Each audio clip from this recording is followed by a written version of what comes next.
Robots are set to be used to enforce social distancing rules at tourist destinations under plans drawn up by the European Union to save summer holidays. The European Commission has proposed swaths of drastic changes to kickstart the continent's tourism industry ahead of the summer.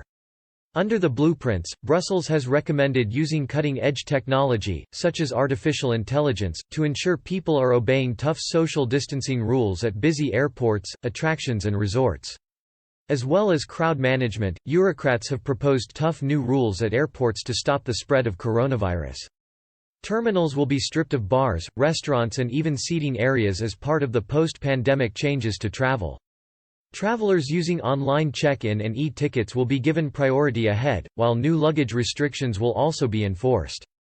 Those checking luggage in will be expected to wait as baggage reclaim will be staggered to prevent overcrowding.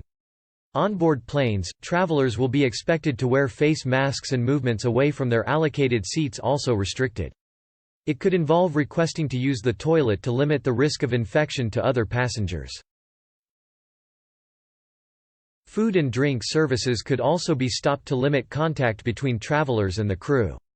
Paolo Gentiloni, the EU's Economy Commissioner, said, "Our message is we will have a tourist season this summer even if it's with security measures and limitations."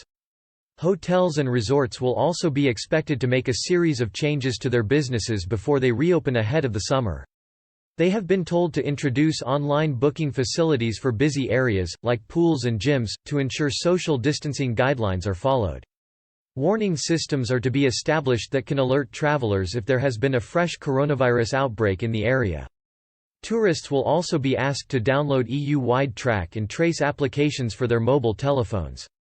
Beaches and other popular attractions will also be expected to introduce measures to keep tourists at least 1.5 meters apart. Health Commissioner Stella Kyriakides said, "We know how much European citizens are looking forward to summer and to travel. Their huge sacrifices over the past months will make a cautious and gradual reopening possible, for now. But deconfinement in tourism will not be risk-free as long as the virus circulates among us. We need to maintain vigilance, physical distancing and rigorous health precautions across the whole tourism and transport ecosystem to prevent further outbreaks as much as possible."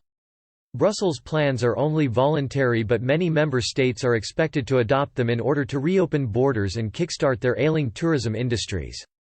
Countries with low infection rates and spare hospital capacity will be amongst the first to reopen. The Commission has also urged travelers to accept vouchers instead of refunds from airlines forced to cancel flights. Eurocrats have recommended making vouchers schemes more appealing but ultimately rejected a change to EU law that protects consumer rights. EU competition chief Margrethe Vestager said, "European consumers have the right to a cash refund if that's what they want."